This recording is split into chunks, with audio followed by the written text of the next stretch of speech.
చేయడానికి ముందు మనం మన ముక్కు నాస్ట్రల్స్ ముక్కు రంధ్రాలు క్లియర్గా ఉండేలా చూసుకోవాలి. దానికోసము మనము ముందు ప్రాణాయామం అంటాము. మధ్య 2 వేళ్ళు ముక్కు బ్రిడ్జ్ మీద పెట్టి ఎడమ ముక్కు మీద మూసి ఎడమ ముక్కు చిటికిన వేలతో ఇలా మూసి కుడి ముక్కు ద్వారా గాలిని స్పీడ్గా పీల్చి స్పీడ్గా వదులుతాం.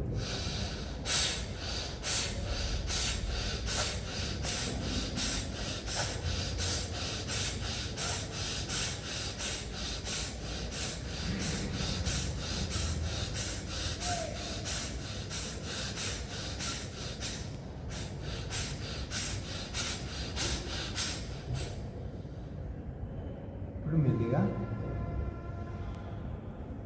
బొటకన వేలుతోటి కుడి ముక్కును మూసి కుడివైపు ముక్కును మూసి ఎడమ వైపు ముక్కు ద్వారా గాలిని స్పీడ్గా పీల్చి స్పీడ్గా వదులుతాం.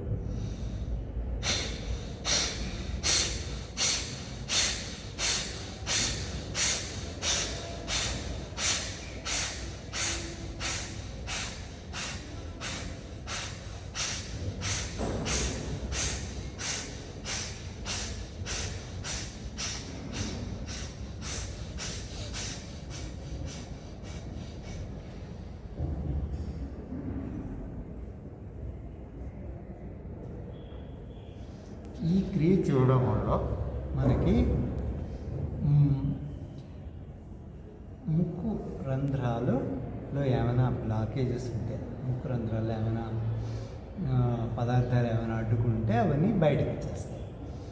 పక్కన ఒక చేతి రుమాలు పెట్టుకోవడం చాలా మంచిది, మ్యాట్ పాడు చేయకుండా. ఇప్పుడు ప్రాణాయామాలు చేయడం వల్ల మన మనస్సుకి చాలా మంచిది. మన మనస్సు ప్రాణమయ కోసం ఉంటుంది కదా, ప్రాణమయ కోశానికి చాలా మంచిది. అంటే గాలిని మనం రెగ్యులేట్ చేసి మన శరీరంలో ఉన్న రకరకాల అవయవాల్ని, రకరకాల గ్రంథుల్ని మన సరిగ్గా ఆక్సిజన్ అందేలా చేసుకుని అవి సరిగ్గా పనిచేసేలా చూసుకుంటాం. అదే ప్రాణాయామం.